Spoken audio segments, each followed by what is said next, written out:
Okay, because I'm not going to be there for the team training this evening, I've whipped up a little presentation for you guys to watch about team organization and communication in Overwatch and other video games, obviously.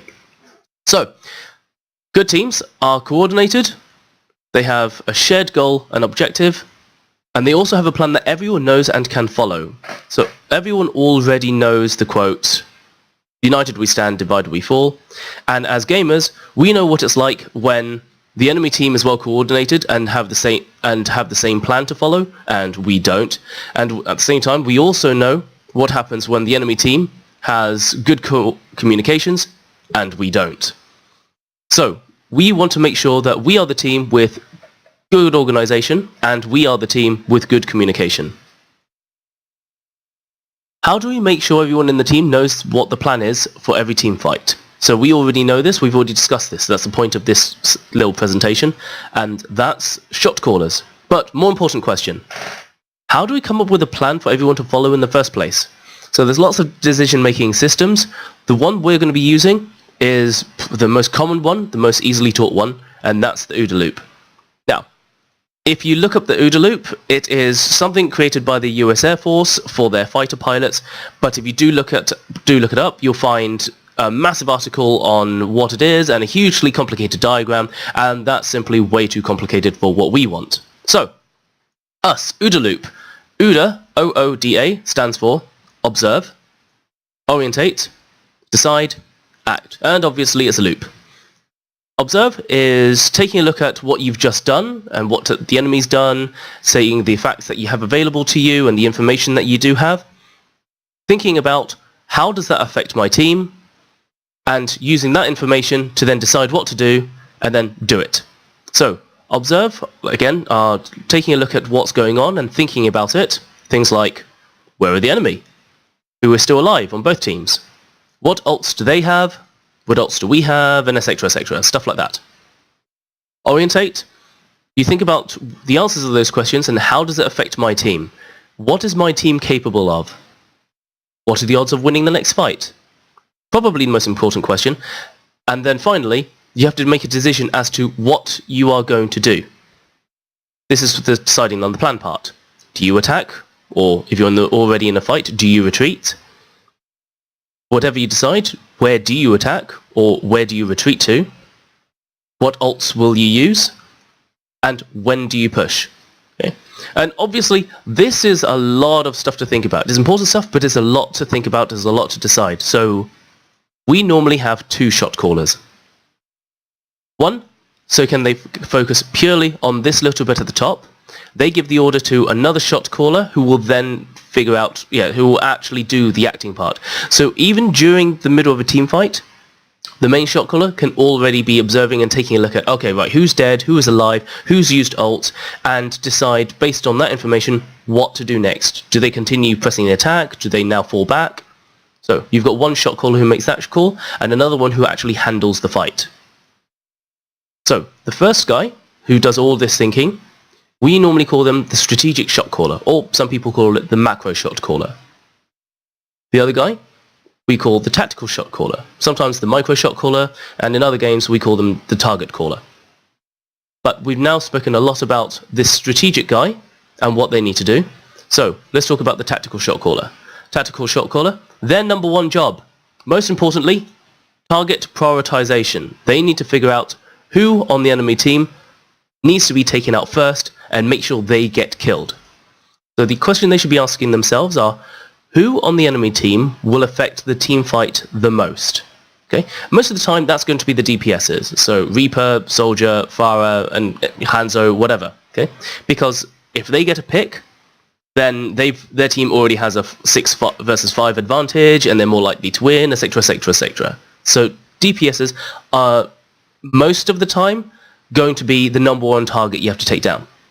But obviously, there are other situations where ults come into play, and that will affect the team fight more than anything else. So Mercy with a res, or Zarya with a graviton surge.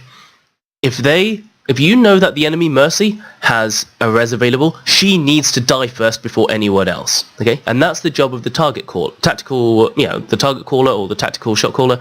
Their job is to look at the enemy team, all the time during the team fight and think, right, okay, who was the biggest threat? Who will affect the team fight the most? Make sure they get killed. Okay, so they're dead. Who's the next person? And who's the next person? And who's the next person? And they basically have a list in their head that they're working through all the time and making sure the top one gets killed, then the next top one gets killed, then the next top one gets killed. Finally, rules for the non-shot callers. Number 1, and most importantly, listen to your shot caller. There is absolutely no point having a shot caller if you don't listen to them.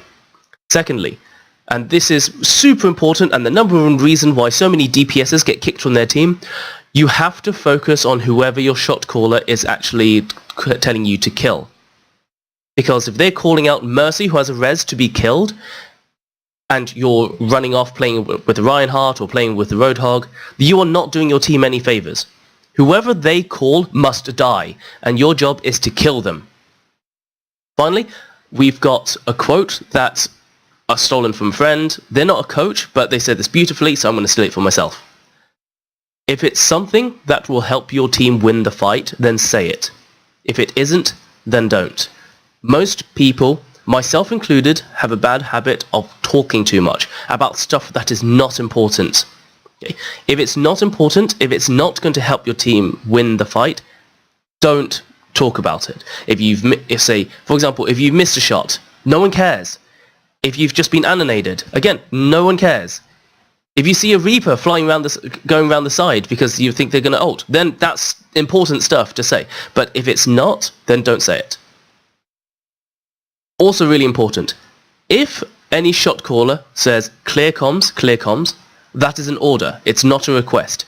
They are telling everyone to immediately shut up because they need to say something important. And if the voice channel is simply too busy, you're not going to be able to hear them. So if you hear clear comms, it doesn't matter if you're in the middle of a sentence, you shut up immediately.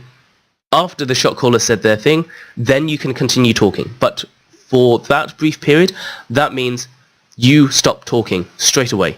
Same with everyone else.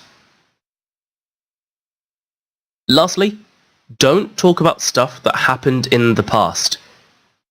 If you're dead, there's no need to talk about why you're dead. Your team just needs to know you're dead. Unless, of course, you got killed and it's going to be something important for the next team fight. For example, you got killed because you're being dived at the back because Genji's on your ass. Okay, fine.